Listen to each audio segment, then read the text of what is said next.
One of the most challenging mental states to be in, or I'm going to say an addiction, is victimhood. I know a lot of people don't look at victimhood as an addiction, but if it's carried on for a number of months or years, it sure as hell has turned into a thought addiction without a doubt. Hi, I'm David Essel. For 45 years now as a counselor, #1 best-selling author, master life coach, all faith minister, and so much more. We've dealt with all of these mental conditions, and this one's a big one. Being a victim in life is a big one, and there's something called justifiable victimhood, which is sort of a tongue-in-cheek statement, because if you want to be healthy and have a healthy mindset, there's no such thing as a justifiable victimhood. And that's tough for people to heal that have been abused, that have gone through incredible trauma, that have been victims in life. And I'm not saying that when you're a victim in life and you're beginning the healing that you don't talk about being a victim. That's a natural part of it. But in our private practice of 45 years, we get people out of that self-talk as soon as possible. It doesn't matter what the victimhood was started from. If it was the fact that you were born without parents, you were raised by grandparents that were outrageously strict, we can become a victim to that. If we were taken advantage of by men or women on a regular basis, we can become a victim to that.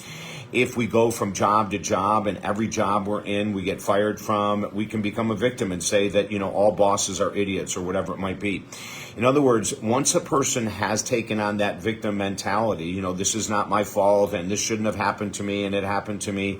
I've worked with so many people that 30, 40 years after leaving the house at 18, they're still victims talking about their parents. Well, if my mother wasn't like this, I wouldn't be like that. If my father wasn't gone so much, I would have more respect for men. These are all victim statements, right? I'm never going to get ahead in life because I'm only, this tall. And then we look at someone like Muggsy Bogues, who played in the National Basketball Association for I don't know how many years, and he was like 5'4", right? So he had no victim mentality.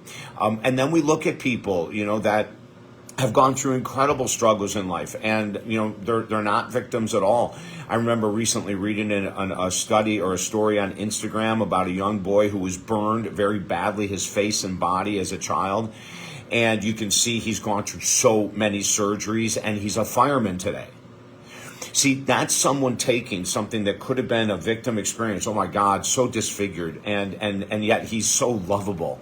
You look at, what he's gone through, and you see his disfigurement, and you see his commitment to that thing that hurt him, that he is now helping others. It like brought me to tears. The strength, the determination that young man has is just unbelievable.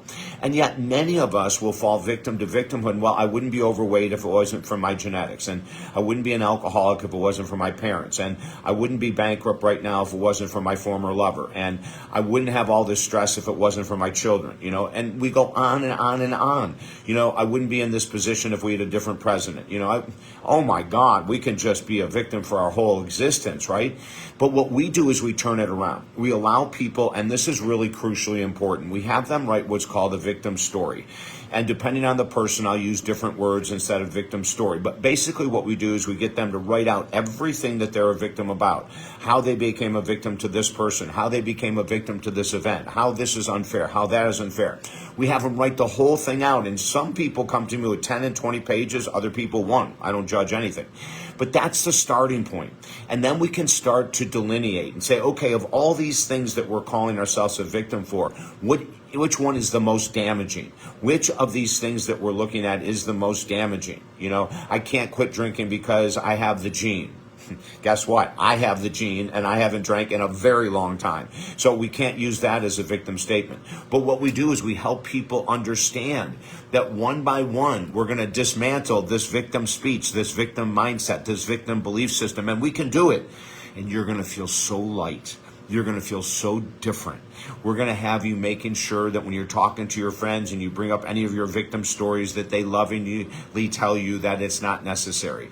And we have a whole process that we teach you how to get your friends and family on your side, helping you to break the victim cycle. Reach out to me at talkdavid.com. This is a favorite of mine. It's huge. It is massive, and it will radically change your life forever. Don't forget, there's 5 free books at talkdavid.com. Let's work together anywhere in the world. We'll get you on straight. Your health, your happiness, everything will dramatically improve. Have a beautiful day.